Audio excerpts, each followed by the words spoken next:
Screentime with John Fardy. This is News Talk.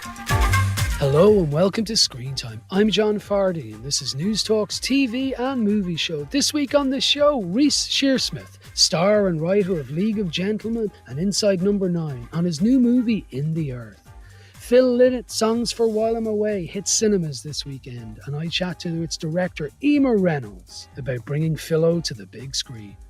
Mark Ryall reviews this week's new releases, which include Anthony Hopkins' incredible performance in The Father, plus hurling legend and Renaissance man Tony Griffin on his favourite movie. This show is available as a podcast every Friday at 5 p.m. on newstalk.com or the News Talk app powered by Go Loud, and it's on the radio every Saturday at 6 p.m. right here on News Talk. I'm open on Twitter, John_Fardy, or you can email me, screentime@newstalk.com. Good weekend to you all.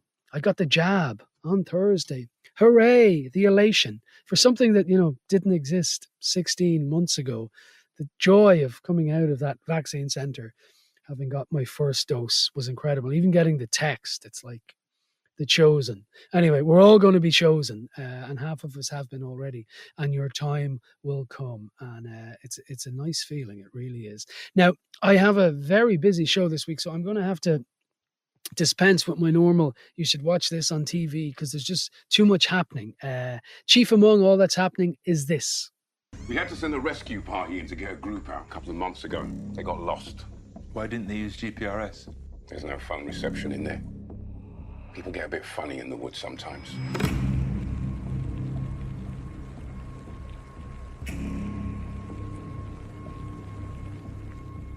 You worried she's going to get you? Yeah, who is it? It's a local folk tale. She's the spirit of the woods. You tell me his story. These are his memories. Can you feel him now? In the earth? No, I don't know what you mean. I think you do.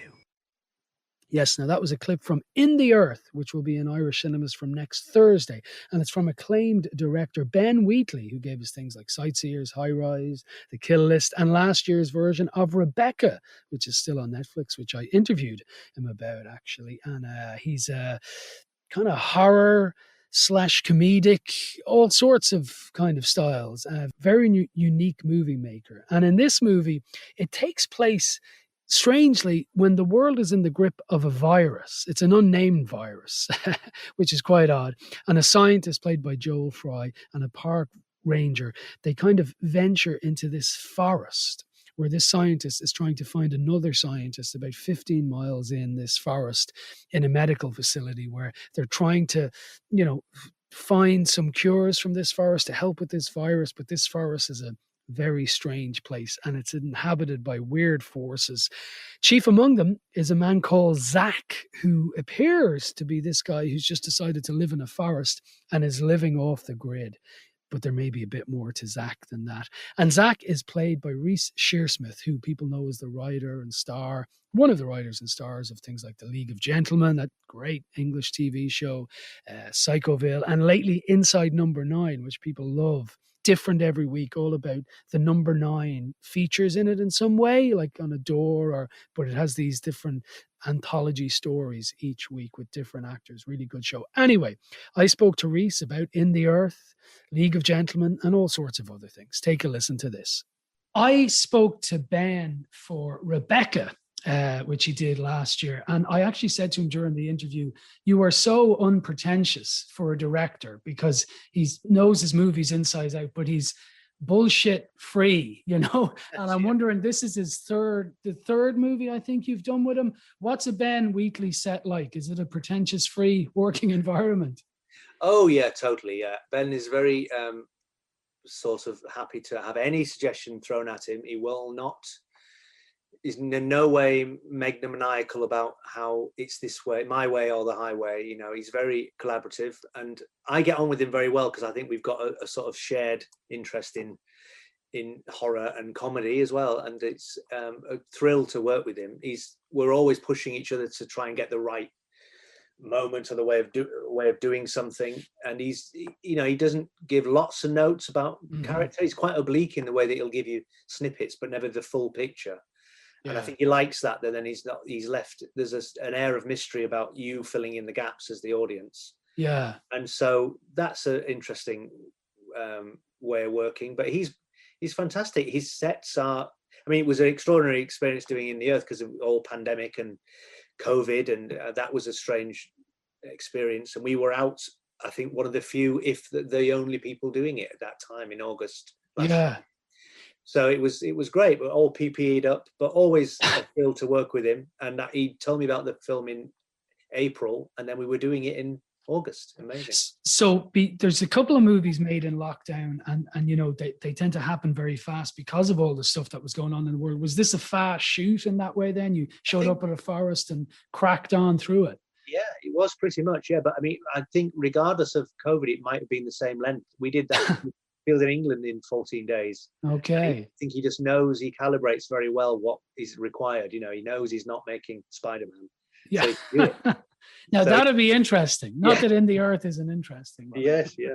But yeah, it was very quick, very speedy, and very enjoyable. Your character, Zach, it's funny when he sure showed up, I was like, oh, that's Reece, because you looked a bit like Robert Plant. And I mean that as a compliment, as a big Led Zeppelin fan. The character, like, I don't want to give any spoilers, but did it really appeal to you when you read him? Because at first he's this dude living off the grid with long hair, and then it takes a very Ben Wheatley, almost League of Gentlemen turn. Yeah, absolutely. And it was a great thrill to read it for the first time and see the trajectory of that character and where he starts and where he ends up. It was a great thrill to think I was going to be able to play that. I remember saying to Ben at one point when I'm later in the film, when things have gone a bit wrong, thank you so much for writing this part for me. And I was really genuinely having a time of my life, I think. So it was great to play the extremes of characters, you know. And Zach, for a long time, I'd keep a lid on it. And I think one of the creepier parts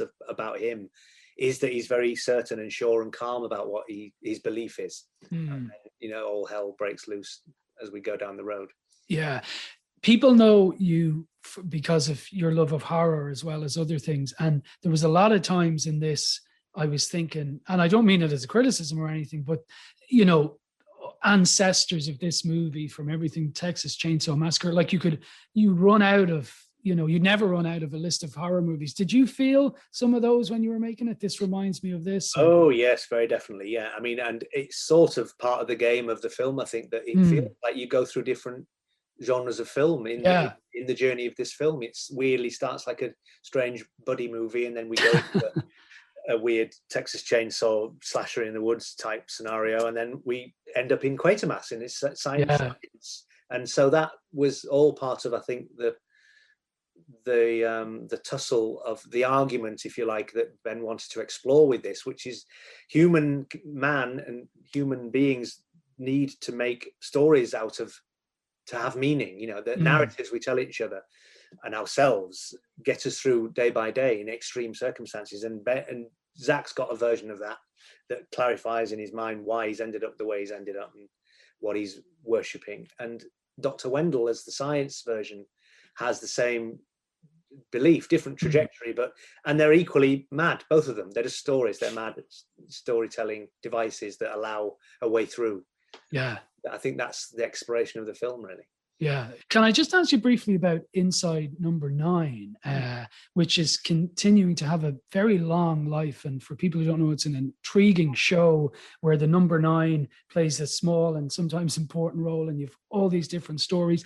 Is the popularity of that, I was thinking, almost something against the era of streaming, and where you have to, you know, with some shows almost give over your entire life to them. I adored Game of Thrones, but I was saying to someone when I watched the first episode, I was a single guy. By the finale came around, I was married with 3 children. Yes. Whereas Inside Number 9, not to do it a disservice, but you can watch one and that's it. There's something to be said for that TV in the era that we live in, I guess. Absolutely, yeah. I think it's the resurgence of the anthology series and format is not a coincidence that I think it's happened in the wake of all these the commitment that you're expected to give to huge box sets that last for decades. You know, how many years of your life have you got left? Yeah. Number 9 and one-off stories, a very appealing thing to just have a good. It's like being told a great little joke. You know, beginning, middle, end. Get out, watch them in any order. no commitment. And I think that is a side of humans now that we like. You know, everything is in short, tiny bites down to TikTok. You get sent something on a YouTube clip that's 1 minute 30, and you're like, I don't have time for this. So, you know, people like things in shorter bursts.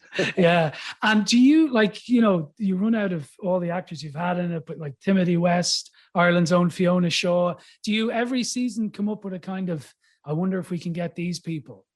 Yeah, toward the end of when we've written them, we don't ever write them with anyone in mind, because you're never sure you could get them, and then you'd be heartbroken if you never met that person. So toward when it gets to the point of casting, and you've got 3 weeks before you're doing it, then the net is cast, and you get who would be good for this part or be interesting in this part, and you get availabilities, and if they're free, then you put a checklist of number one at the top, and then if they say no, you move down to the next one. I mean, we've never really had anyone say no, and everyone is thrilled to be asked. So that's because they're a very appealing time frame for these. Yeah, filmed in a week. You know, it's very easy to be just slot it in if you're an actor. Yeah. So I think I never thought of that. They're like, oh, 6 days, yes, I can do that. You know, okay. Yeah, I presume you pay them something as well. So and there's like, yeah, they get their travel card. Listen, finally, and you know, I'm sure you haven't done an interview where this hasn't come up, but for men in their 30s and 40s, you know, your face was probably on some of the bedroom walls with your other pals in League of Gentlemen. It's, you know, it was just remarkable TV. They call it a cult, but I think it was probably too popular to be a cult. But I'm just wondering, looking back now, all these years, and particularly at the TV shows that, you know, changed so much of TV, and clearly I'm a fanboy of it, but looking back now, can you remember what you were sitting down to do? Or were you just actually, you know, pals trying to make a TV show? Or did you have I'm sure you didn't have a vision or a grand, but it was such a revolutionary kind of TV show. I'm wondering at source, what were you guys with Steve and Mark? What were you actually thinking of doing when you sat down to write it and make it all those years ago? Well, I think it genuinely was making something that we found funny. It was sort of born of being actors, writing comedy and wanting to tell sort of longer stories with, like on, you know, all began on stage, and we just wanted to have some really good tight sketches. A lot of it was the need to make it polished as a live show, and the characters came from awkward situations, people we'd known, a funny jumping off point of a man trying to tell a joke and never not letting it go. And so, but because we're all actors, we really wanted to breathe real life into these characters. Sketch initially, you know, you think of a sketch as something very quickly drawn, but we wanted to really have you care about these people.